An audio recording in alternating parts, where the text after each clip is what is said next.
How to upload a profile picture on Facebook without cropping the picture. Hello everybody, welcome back to my channel. This is me, Bipin Basnat, and today I'll guide you on how you can upload a profile picture on Facebook without actually cropping it. Now, as you know, if you open up Facebook and if you try to upload a picture from the Facebook application, then your picture will get cropped. I'll just show you this quick profile picture here. It'll get cropped. Now, your full picture won't be uploaded. Instead, it'll be cropped and uploaded. Right now, if you want to upload full without cropping, then what you want to do is you want to head into your browser on your device, any browser, and you want to search in for facebook.com. Now remember, you can't search for Facebook and search, simply type in facebook.com and simply tap on go, and there you want to log into the official website version. Now once you log in, you want to tap on three dots option and you want to make sure that this desktop site is enabled.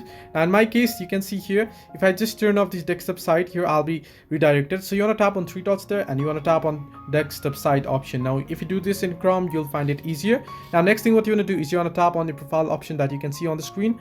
Once you tap on the profile icon there, you'll be headed to your profile. Tap on the camera icon that you can see on the profile, and here simply tap on upload photo, and from here you'll be able to choose a picture. Simply choose a picture and your whole picture will be uploaded without actually being cropped. So this is one of the ways you can upload a profile picture on Facebook without cropping. Hope this helped you. Do like and subscribe, and do not forget to leave a comment down below if you have any further issues.